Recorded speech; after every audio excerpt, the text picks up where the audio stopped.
We're back with fans of Laguna Beach also know it well. The hit reality show followed a group of high school students in the small California beach town. And now, if you can believe it, 20 years later, the cast getting back together, going back to the beginning for a reunion special that is not your average high school reunion. At the center of that show's drama, you might recall, was a bit of a love triangle between my three friends here on the couch, Conrad, Colletti, and Kristin Cavallari. 2 decades later, they are sharing it all. Here's a look. What couldn't you stand about Lauren?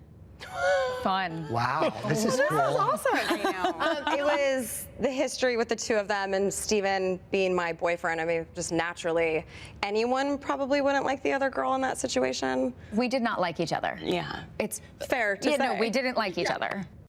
Well, we have a lot to Spicy moment there. That's a great promo to watch. Does it get any more dramatic than that, or is that the crest of it?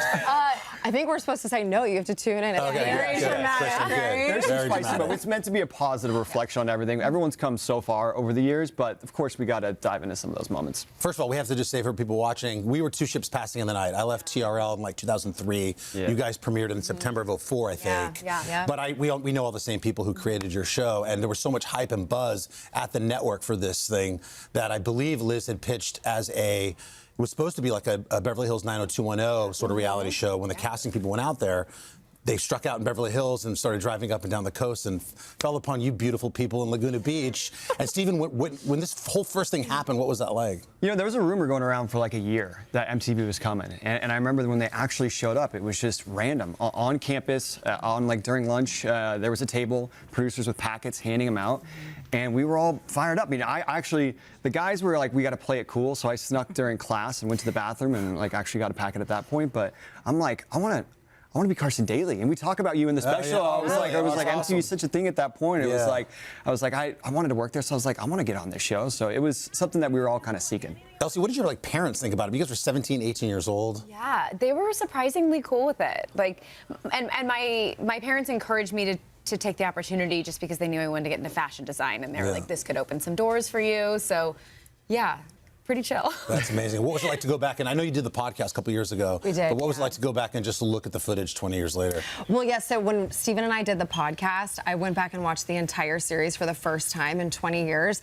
And that, I feel like, actually put definitely me at ease. And I think I can actually speak for everybody to do this reunion because we had seen it. We had reconnected with everybody on the podcast. So this was just really getting everyone together in the same room, which was the thing we didn't do on the podcast. What stuck out when you watched it? I mean, you didn't know. What people don't realize is that, first of all, your high school was supposed to be in it. It wasn't in it because of the Janet Jackson thing that happened in the Super Bowl. That's a whole other story. Yeah. But it ended up being this new style of reality where you guys would go to a party or whatever, and the cameras were there and shot it. They used music. It looked like the OC was big. It was scripted at the time. You guys looked like this new cinematic, beautifully shot show. But when you watched it, what did it feel like? Did they portray you in a different way? Well, yes. I mean, I was very upset about how I was portrayed. But honestly, when I watch it now, I think it's so boring. Really, I credit the music. The music was phenomenal. The editing was great. It was a lot of looks, but a whole lot didn't actually happen, especially compared to what's on TV today. It was a trip the first time watching it, too. The aspect ratio was so small because it was so far back in the day, and it wasn't digital quite yet. So it looks, a little more rougher on the edges. The technology's advanced more, so we're like, nice reminder just how old we are at this point. You guys look amazing. It's hard to believe 20 years has gone by. You're in Laguna Beach still with the family. I am, yeah. How's life there? No complaints. Very happy. Would you let your kids be in a reality show? Great question. You know what? We've been talking. Yeah, we've been talking a lot about that. If we could go back in time, it was the same environment, I think I'd be open to it. I think it's a really different world today. We didn't have to deal with social media. Right. It's It'd just be worse with social higher media. stakes. What do you think if we show our kids, be like, hey, this is like a cool thing that mom and dad did back in the day, and then I don't want to do that. Right, they'll want to rebel against what you did. Hopefully we'll reverse. And you've got a little one coming in a couple weeks. I do. You're first? Excited, yes. Yeah. My wife Alex and I are expecting, and we're awesome. super thrilled. So. Well, guys, we're out of time, but thank you. We'll all be watching the reunion for all the drama. Great to see you, man. Yeah, it's like a family reunion. So happy for all of you guys. Laguna Beach is streaming on Roku this Friday. Hey, thanks for watching. And don't forget, you can catch the Today Show every morning on NBC or take Today when you're on the go. Just follow the Today podcast on Apple Podcasts, Spotify, or wherever you listen.